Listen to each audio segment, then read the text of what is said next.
Okay, so I thought I'd better teach on Yom HaKippurim, or as it's better known, Yom Kippur, because we've come to a better understanding of what atonement is. And through that understanding of what atonement is, it actually shines all of the scriptures about Yom Kippur in a different light. The spiritual sacrifices through which we offer atonement in a spiritual sense, they all make a different sense. So I've put up Yom HaKippurim because that's what it says in the Hebrew. We know it as Yom Kippur, but there is no word Kippur in Hebrew. Kippur is the singular of a word which only exists in the plural. So it's Kippurim. Yom HaKippurim would be something like the Day of the Atonement. That's what it would mean. The reason that we need to understand what atonement is because this place existed on the earth. They needed to understand what they needed to do on the Day of Atonement so that they could cleanse this place. And that's kind of the understanding that we've come to this year. And this place was known as the Mishkan, also known as the Tabernacle. The word Mishkan, the Hebrew word Mishkan, says here, the outline of biblical usage, it's the dwelling place or the tabernacle, because it's where Yehovah actually physically dwelt on the earth. He had a house, he lived here, and this is where he lived. This is the Strong's definition. It says a residence, including a shepherd's hut, the lair of animals, figuratively the grave, also the temple, specifically the tabernacle, properly its wooden walls, dwelleth, dwelling place, habitation, tabernacle, tent. Because when it's used of the place where Yehovah dwells, it's his tabernacle, it's the place where he dwelt on the earth. When it's used just normally, it's any kind of dwelling place. And it comes from, every word in Hebrew has a verb root, and the verb root in this case is shekan. So this is the Meshkan. It's the place where he dwells. And what shekan means, to settle down, abide, to dwell, to tabernacle, or to reside. And there's another word as well which is used to mean the same thing. And we'll look at that as we go on. But this is where he shekans. Okay? Here we see the word used of our dwellings. It says, how good are your tents, O Yaakov, your dwellings, your mishkanim, the plural of mishkan. Here it's mishkanik, which means your mishkans, O Yisrael. So here we have it in its normal usage.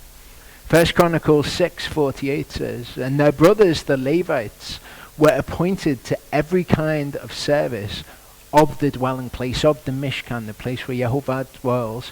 And it's actually called here the house of Elohim, Bayit Ha-Elohim in the Hebrew. 1 Chronicles 17:4-5 says, go and you shall say to my servant David, thus said Yehovah, you do not build me a house to dwell in. This is a different word for dwell here. And this is actually the Hebrew word which is used when it tells us to dwell in tents for 7 days, which is what we'll be doing at the Feast of Sukkot. For I have not dwelt in a house since the time that I brought up Yisrael, even to this day, but I've gone from the tent to the tent and the Mishkan. That's where he shekanned. Numbers 35 continues to elucidate the problem to us. It says here, do not pollute the land where you are, for blood pollutes the land, and the land is not pardoned for the blood that is shed on it.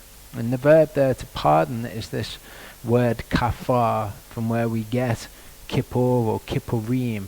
Okay, it is to make atonement for. So the land where he dwells can become polluted. It can become polluted through various means. It can become polluted through sin in the spiritual sense, or here we see it in the physical sense of it actually having something to do with this cycle of corruption.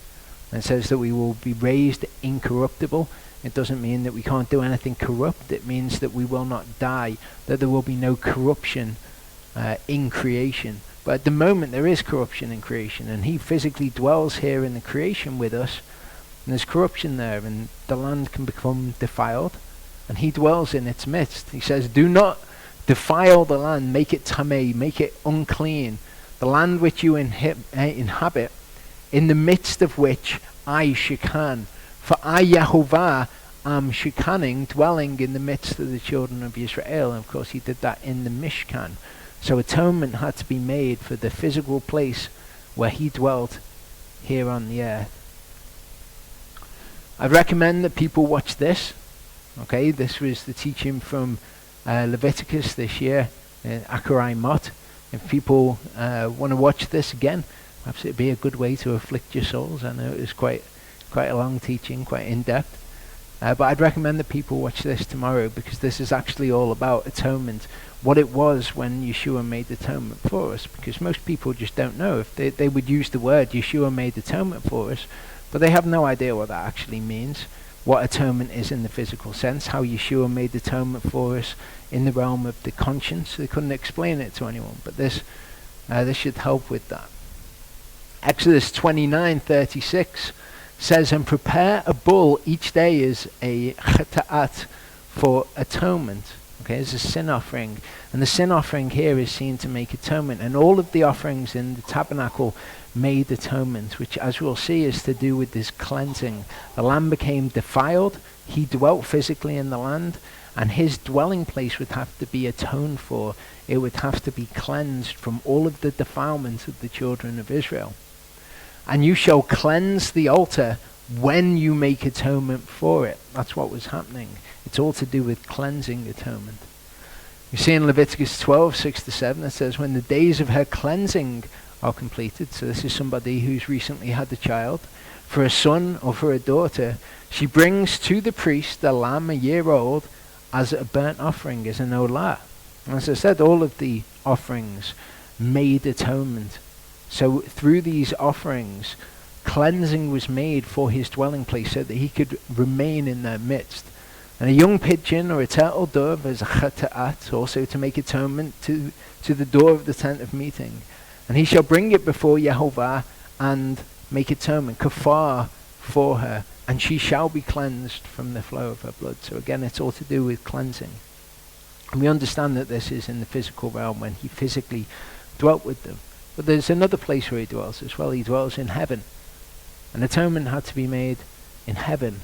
And we'll see some verses to do with that. But when atonement was made in heaven, it was made in regards to our conscience. Our consciences were made clean through Yeshua's offering.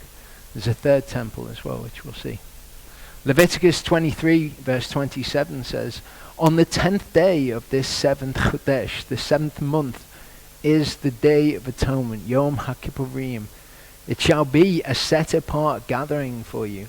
You shall afflict your souls. And we'll get onto this idea. It's a bit of a strange idea, a command to afflict your souls. What would that mean? And draw near with, which is what we saw that the word karav means, to draw near with an offering made by fire, or draw near with a nisha to Yehovah. Okay, and this is all what happens on the day of atonement today. Hebrews 10:22 tells us, according to the Torah, almost all is cleansed with blood. It's cleansed with blood. Atonement is made for things with blood. And by that atonement being made, those things are cleansed. And in the earthly tabernacle, this is how everything was cleansed. With blood. Without shedding of blood, there is no forgiveness.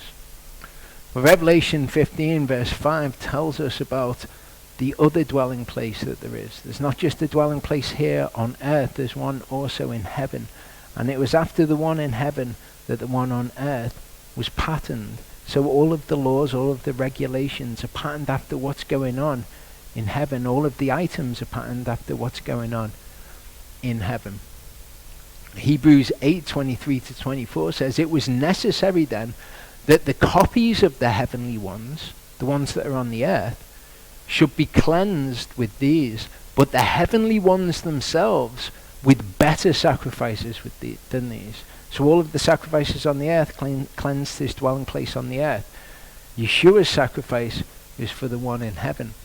For Messiah has not entered into a set apart place made by hand, figures of the true, but into the heaven itself, now to appear in the presence of Elohim on our behalf. So now he's high priest serving in heaven, and it is the angels who are ministering in the same capacity as the Levites did.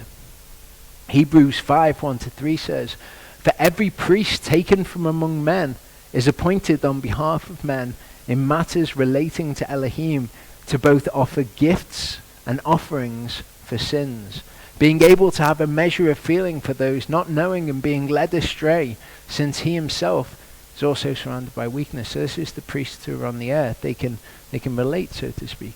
And on account of this, he has to offer for sins, as for the people, so also for himself. So the high priest on the earth, he had sin that he had to make atonement for. He had to be cleansed so that he could come in to minister before Yahovah.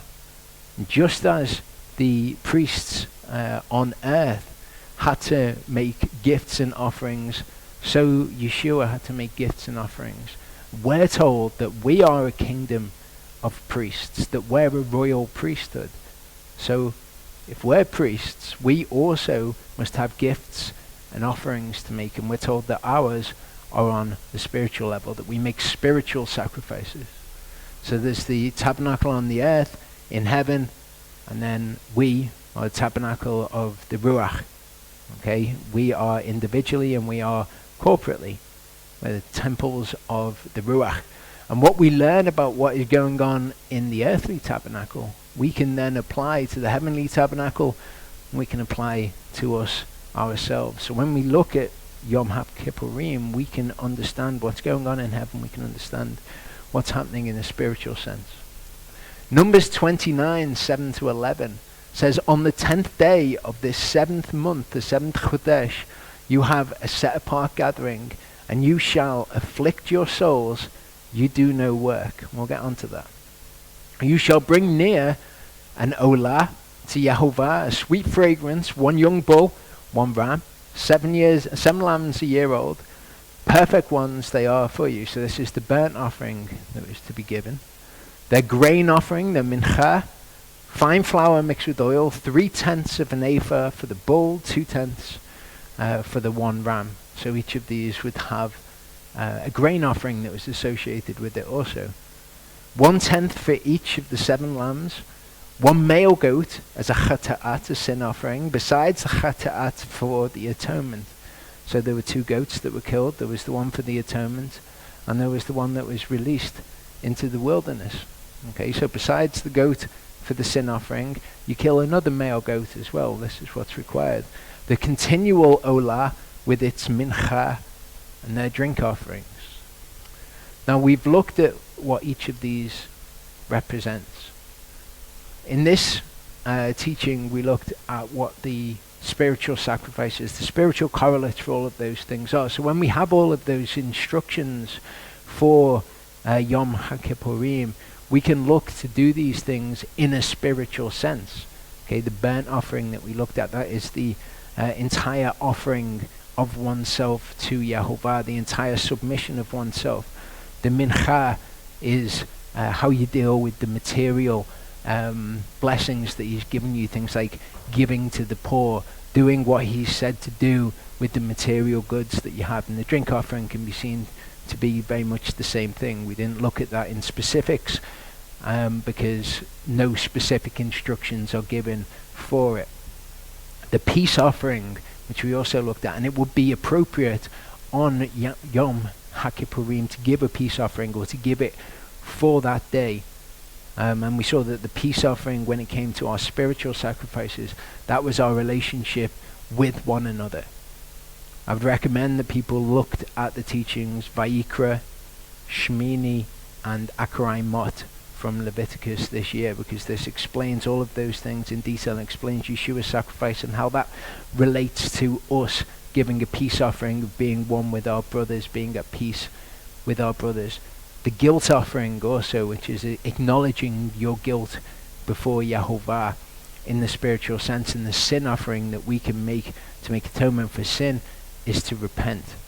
Okay, so we can look at all of those things, the burnt offering, the grain offering, the sin offering, which they were mandated to give, and we can understand what their spiritual correlates are, and we can perform those instead. Isaiah 58 gives us a good insight into these spiritual offerings which are to be offered on Yom HaKippurim. It says, "Cry aloud, do not spare, lift up your voice like a ram's horn. Declare to my people their transgression and the house of Yaakov their sins." And you see there a link between what we've connected before with Yom Teruah, which is the sounding of the alarm call, lifting up your voice like an alarm call, like a ram's horn. "Declare to my people their transgression and the house of Yaakov their sins. Yet they seek me day by day and delight to know my ways, as a nation that did righteousness and did not forsake the judgment of their Elohim. They ask of me rulings of righteousness. They delight in drawing near to Elohim." So this sounds great, doesn't it? This sounds like they're in a really good place. They want to know all of this stuff. They want to know what Yehovah says in his word. They want to know what his rulings of righteousness are. They want to learn all of these things. But Yehovah has a problem with them. Verse 3 says, they say, "Why have we fasted and you have not seen? Why have we afflicted our souls and you took no note?" And we know that traditionally people fast on Yom Kippur. It's not commanded that you shall fast, but we see it as a way of humbling or chastening your soul in the scriptures. And Yehovah actually deals with it in Isaiah 58. They're saying, "Why have we fasted and you've not seen? Why have we afflicted our souls?" Which is what happens on Yom Kippur. "And you took no note." Because they seem like they're in a good place. They want to know, they delight to know the ways of Yehovah, to learn these things. "Look, in the day of your fasting, you find pleasure and drive on all your labors." So they know all of these things, but they're not actually doing them. And Yehovah goes on to rebuke them for more than just this. But in the day of your fasting, you find pleasure. And he's going to deal with this when we get to verse 13.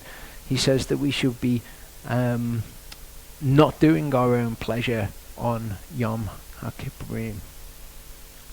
He says, "Look, you fast for strife and contention and to strike with the fist of wickedness. You do not fast as you do this day to make your voice heard on high." So they were actually doing the physical affliction of the soul, but they were not doing the spiritual correlate to this, which is the peace offering. You strive for strife and contention to strike with the fist of wickedness. They're not offering the spiritual peace offering. Is it a fast that I have chosen, a day for a man to afflict his soul? Is it to bow down his head like a bulrush and to spread out sackcloth and ashes? Do you call this a fast and an acceptable day to Yehovah? Okay, well, if it's done in the correct context, then yes, of course, it's a day acceptable to Yehovah. But when you're just learning about what he requires and then you're doing it kind of just like a checklist, like, oh, we'll do the fast, and that's kind of what scripture describes as afflicting your soul, and as long as we're fasting, we're okay. We won't eat any food, we won't drink any water, and then we're okay with Yehovah. But spiritually, these people just weren't where they were supposed to be. "Is this not the fast that I have chosen, to loosen the tight cords of wickedness, to undo the bands of the yoke, to exempt the oppressed, to break off every yoke? Is it not to share your bread with the hungry, the mincha offering, and that you bring to your house the poor who are cast out, when you see the naked and cover him, and not hide yourself from your own flesh? Then your light would break forth like the morning, your healing spring forth speedily, and your righteousness shall go before you. The glory of Yehovah will be your rear guard. Then when you call, Yehovah would answer. When you cry, he would say, here I am, Hanani. If you take away the yoke from your midst, the pointing of the finger and the speaking of unrighteousness," again, you've got the peace offering, the spiritual correlate of the peace offering being given here. The mincha, the peace offering, and the burnt offering. "If you extend your soul to the hungry and satisfy the afflicted soul, then your light shall dawn in the darkness, and your darkness be as noon." And of course, they're not doing the guilt offering. They're not recognizing their guilt before Yehovah. They're not doing the sin offering. They're not repenting of what Yehovah says is wrong. They're just learning about what Yehovah would have them do, but then they're not doing it. What you do on that day, you drive on all your labors, even though it's a day of rest and you're not to make anyone work. It's a Sabbath of rest. They weren't doing that though. Leviticus 25:9-10 tells us that on the Day of Atonement, you shall cause a ram's horn to pass through all your land.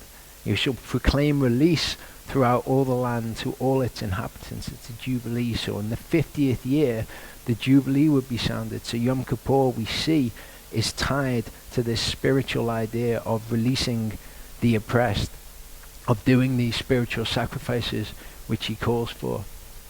Then Yehovah will guide you continually and satisfy your soul in drought. Strengthen your bones, and you shall be like a watered garden and like a spring of water whose waters do not fail. If you actually got it. If you took from the word, not just, we've learnt all about what Yehovah would have us to do, we've learnt about what he desires, we've learnt about this, we've learnt about that. If you actually got it, if you did the work, you did all the spiritual correlates to those sacrifices, then Yehovah would be there. Then he would hear your voice from on high, and it would be a fast that was acceptable to him. And those from among you shall build the old waste places. You shall raise up the foundations of many generations. And you will be called the repairer of the breach, the restorer of streets to dwell in. They weren't interested. They delighted to know what you wanted. They would not do it. If you do turn back your foot from the Sabbath, from doing your pleasure on my set apart day. And of course this is talking about Yom Kippur. That's the whole context of this. You afflict your souls. You don't do your pleasure on that day. It's not just about any Sabbath. And shall call the Sabbath a delight, the set apart day of Yehovah esteemed, and shall esteem it, not doing your own ways, nor finding your own pleasure, nor speaking your own words. And this is a strange concept, that we're to take delight in this day when we're told to do the opposite. We're told to afflict our souls. Then you shall delight yourself in Yehovah, and I shall cause you to ride on the heights of the earth and feed you with the inheritance of Yaakov your father, for the mouth of Yehovah has spoken. So we've got this very strange requirement. Turn your foot from doing your own pleasure on this day. Afflict your souls, and then call it a delight. That's it just somehow just doesn't work, does it? Do these things to afflict your soul that you're not going to like, and then call the day a delight. Leviticus 23:27-32 gives us these instructions. It says, on the 10th day of the 7th month is the Day of Atonement. It shall be a set apart gathering for you. You shall afflict your souls and gnaw your souls, and shall bring an offering made by fire, Nishah to Yehovah. And you do no work on that same day, for it is the Day of Atonement, to make atonement for you before Yehovah your Elohim. For any soul who is not afflicted on that same day, he shall be cut off from his people. And any soul who does any work on that same day, that soul I shall destroy from the midst of his people. You do no work, a law forever throughout your generations and all your dwellings. It is a Sabbath of rest to you. You shall afflict your souls on the 9th day of the month at evening, from evening to evening. You observe your Sabbath. So in that passage, you see verse 27, you shall afflict your souls. Verse 29, any soul who's not afflicted on that same day will be cut off from his people. And verse 32, you shall afflict your souls. But we've just been told you are to count this day as a delight. The day that you afflict your soul, you are to count this as a delight.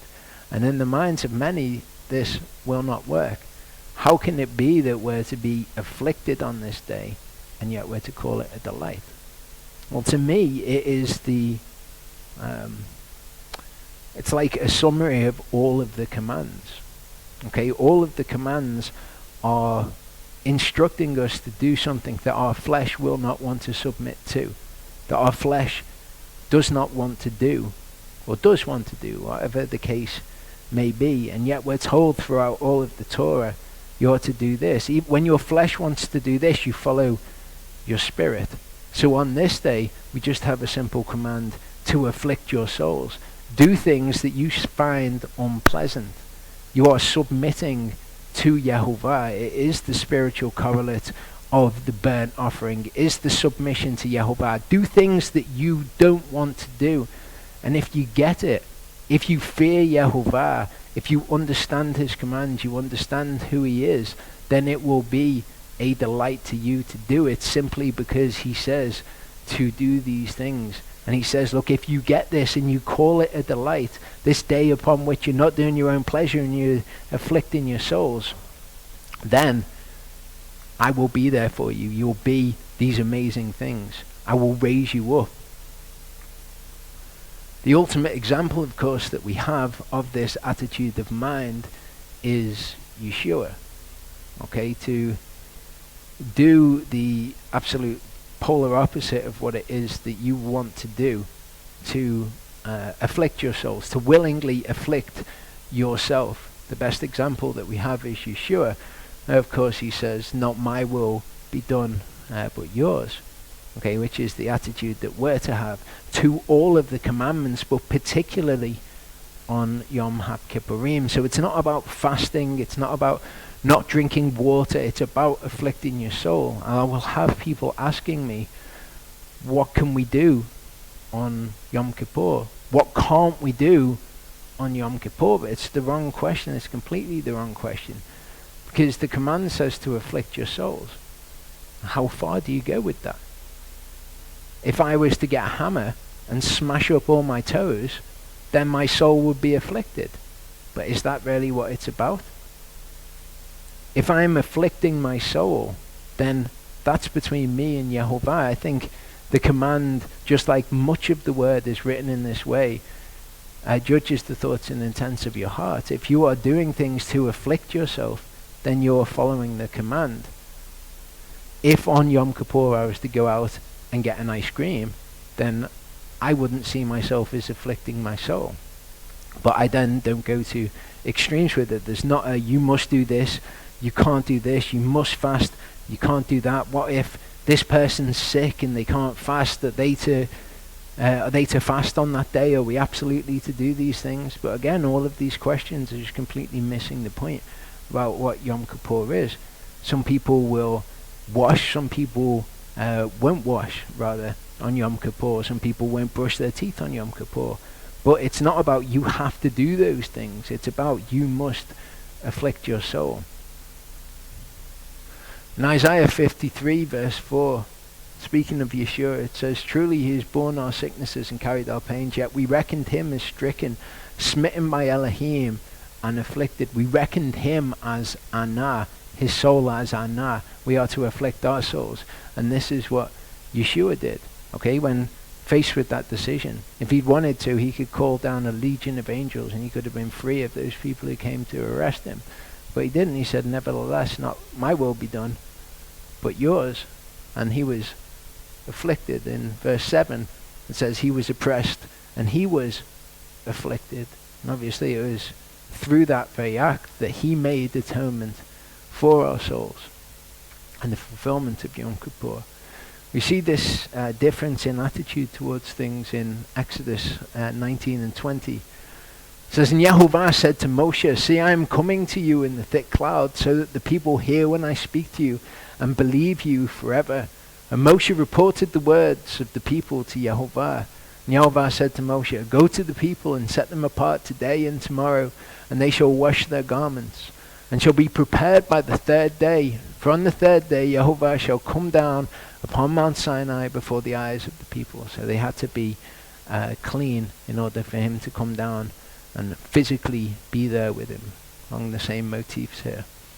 And you shall make a border for the people all around, saying, take heed to yourselves that you do not go up to the mountain or touch the border of it. Whoever touches the mountain shall certainly be put to death. Not a hand is to touch it, but he shall certainly be stoned or shot through with an arrow, whether man or beast he shall not live. When the trumpet sounds long, let them come near the mountain.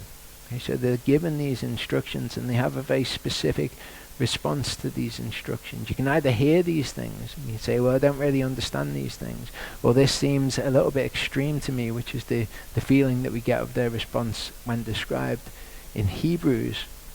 Or you can fear Yehovah, you can reverence who he is, you can want as much as you can get of Yehovah, and you can take hold of instructions like this and know that they are for the right. In Exodus 20 verse 1, it says that after these things Elohim spoke all of these words. Okay, all of these devarim, these are the 10 words that are then spoken. And then after the 10 words are spoken, Exodus 20:18-21, and all the people saw the thunders, the lightning flashes, the sounds of the ram's horn, and the mountain smoking, and the people saw it, and they trembled and stood at a distance. Okay, so the people, they're trying to get far from Yehovah. And said to Moshe, you speak with us and we hear, but let not Elohim speak with us, lest we die. And Moshe said to the people, do not fear, for Elohim has come to prove you, and in order that his fear, we've examined recently, be before you, so that you do not sin. These words that are spoken to you, so that his fear is before you. So the people stood at a distance, but Moshe drew near. The word there is nagash. It's not karav, but it's the word that we looked at, which has the same meaning of karav, to draw near to Elohim, which is exactly what we do through these spiritual sacrifices. They're ways that we draw near to Yehovah when we do these things. But the people, they heard the command. They wanted nothing to do with it. They wanted to be at a distance, but Moshe drew near the thick darkness where Elohim was. Hebrews 12:18-20 describes what was going on here. It says, for you have not drawn near to a mountain touched and scorched with fire, and to blackness and darkness and storm, and the sound of a trumpet and a voice of word, so that those who heard it begged that no further word should be spoken to them. For they could not bear what was commanded. If even a beast touches the mountain, it shall be stoned or shot through with an arrow. They couldn't bear what was commanded. And this is so many people's attitude to the Torah, the same as we see in Isaiah 58. They want to learn about the Torah.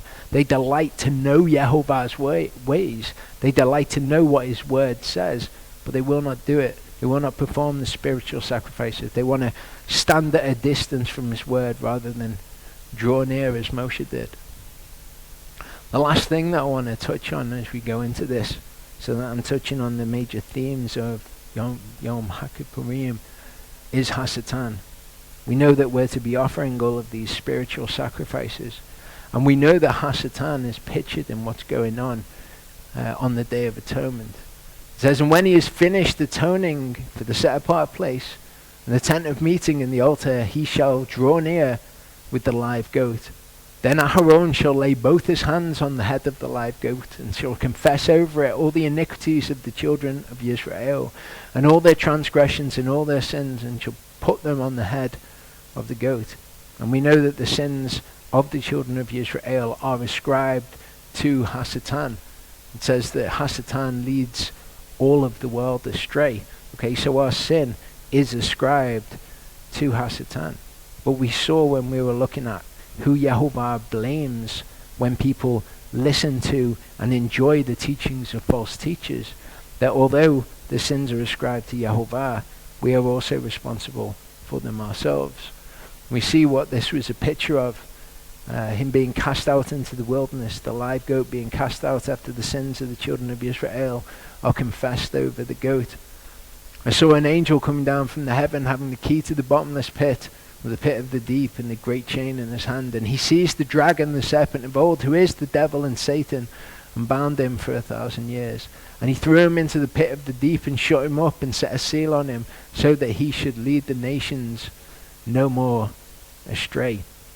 So this is what it's a picture of.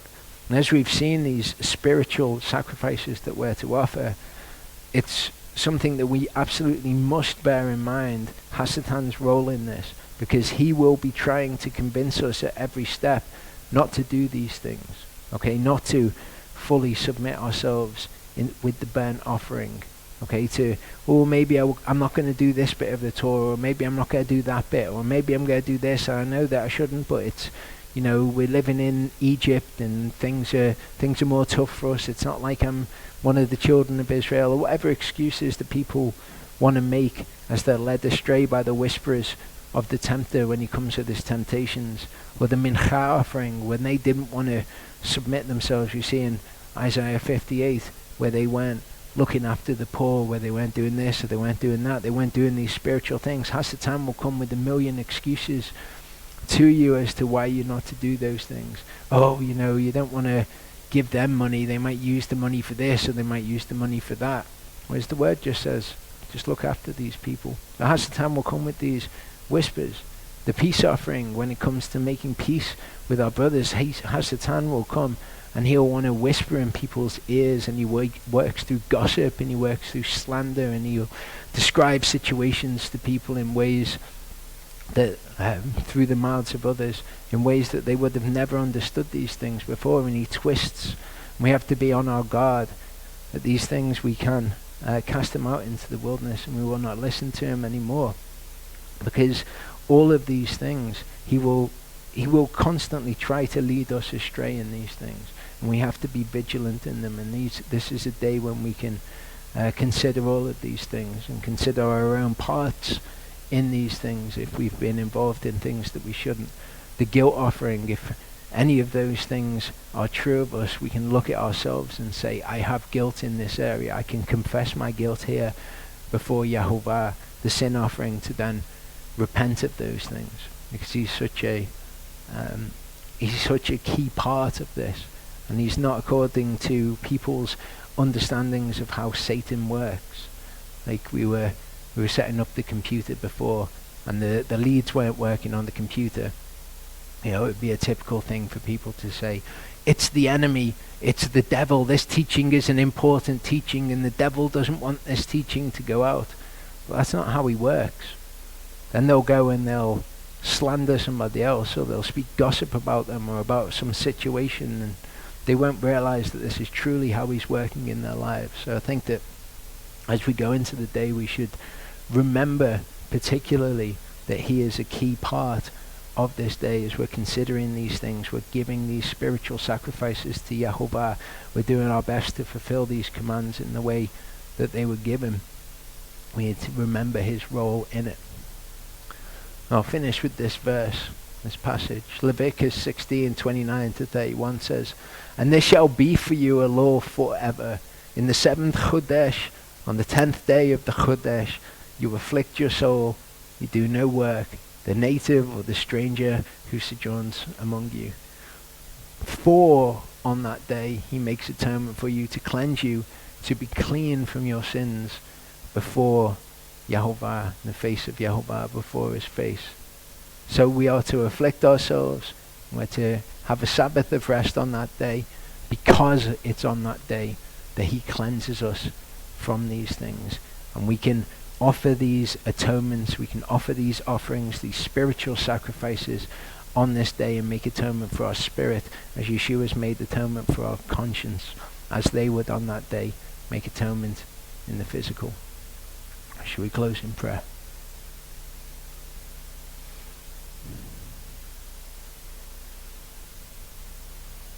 Father, I ask you today, as we read your word and we seek your face,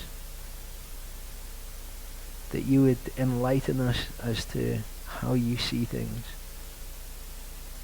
And I ask you, Father, that you would be with each of us today as we submit ourselves before you, as we follow the command to afflict our souls, and we take away those physical pleasures, those things in our lives that we look to for comfort. I would ask you, Father, that you would be our comfort, and that you would open our eyes to things in your word, so that we would see wondrous things out of your Torah. I thank you that you are there to guide us. I thank you that you're a part of our lives, and I thank you for today. I thank you for Sukkot, which is coming up. Thank you, Father, for what you've built here.